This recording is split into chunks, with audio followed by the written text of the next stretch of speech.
তৃণমূল কর্মীর গ্রেপ্তারের দাবিতে থানা ঘেরাও করে বিজেপির পথ অবরোধ। গত বৃহস্পতিবার বাঁকুড়া লোকসভার অন্তর্গত রঘুনাথপুর বিধানসভার সাতুরি ব্লকের গড়শিখা গ্রামে নির্বাচনী প্রচার করছিলেন বিজেপি প্রার্থী সুভাষ সরকার। অভিযোগ, প্রচার চলাকালীন তৃণমূলের কয়েকজন কর্মী হাতে ঝান্ডা ও ডান্ডা নিয়ে তাদের কর্মীদের উপর চড়াও হয়। গড়শিখা গ্রামের বুথ সভাপতি মৃত্যুঞ্জয় হারিকে ব্যাপক মারধর করে তৃণমূল কর্মীরা। ঘটনায় গুরুতর আহত হন তিনি। বর্তমানে মুরারি ব্লক প্রাথমিক স্বাস্থ্য কেন্দ্রে চিকিৎসাধীন। এই ঘটনার পর তৃণমূল কর্মী মিতন দাসের বিরুদ্ধে সাতুরি থানায় লিখিত অভিযোগ জানায় বিজেপি। ঘটনার দুদিন পেরিয়ে গেলেও অভিযুক্তকে গ্রেপ্তার না করায় শনিবার সাতুরি থানায় ঘেরাও করে পথ অবরোধ করেন বিজেপি নেতৃত্ব ও কর্মীরা। উপস্থিত ছিলেন রঘুনাথপুর বিধানসভার বিজেপি বিধায়ক বিবেকানন্দ বাউরে।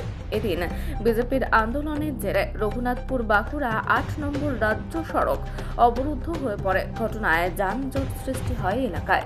ঘটেছিল বিজেপি সুভাষ সরকারের র্যালি ঢুকেছিল গড়শিখা গ্রামে।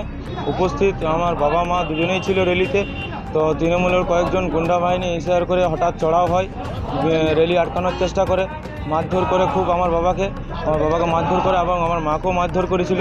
ঠিক আছে, যার কারণে আমার বাবার পিঠ ফেটে যায়, সে গুরুতর আহত হয়, তাকে হসপিটালে এখন ভর্তি। আমাদের এফআইআর করা হয়েছে লোকাল থানাতে, কিন্তু কোনো অ্যাকশন নেই, যাতে প্রত্যক্ষ দোষীরা শাস্তি পায়, এটাই আমি চাই। হ্যাঁ, একদম নিশ্চয়ই, যারা দোষী তারা একদম শাস্তি চাই। কারণ দীর্ঘদিন ধরে ওরা গড়শিখা গ্রামে একদম সন্ত্রাস চালাই যাচ্ছে। আর আমার বাবাকে বিশেষ করে আমার বাবার উপর অ্যাকশন নিয়েছে এই কারণের জন্য, কারণ ওই বুথে সব থেকে অ্যাক্টিভ কর্মী হচ্ছে আমার বাবাই। হ্যাঁ, বিজেপি।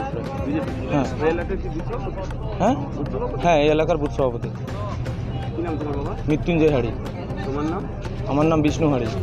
দেখুন, গত 2রা মে আমরা আমাদের লোকসভা কেন্দ্রের বাঁকুড়া লোকসভা কেন্দ্রের প্রার্থী ডক্টর সুভাষ সরকারকে নিয়ে যখন আমরা প্রচারে বেরোই গড়শিখা অঞ্চলে, তখন গড়শিখা অঞ্চলে কয়েকজন তৃণমূলের দুষ্কৃতী আমাদের মিছিলের উপরে হাঙ্গামা চালায় এবং হাঙ্গামা চালিয়ে মৃত্যুঞ্জয় হাড়ি নামে আমাদের বুথ প্রেসিডেন্ট গুরুতর জখম হন।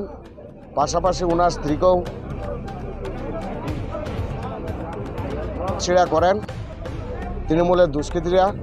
সেই দিনেই আমরা ভারতীয় জনতা পার্টির পক্ষ থেকে সাতুরি থানায় এফআইআর করেছি। 2 দিন অতিবাহিত হওয়ার পরেও এখনও পর্যন্ত আসামিকে গ্রেপ্তার করেন নাই। সেই জন্য আজকে আমাদের সাতুরি থানার সামনে অবস্থান কর্মসূচি ছিল।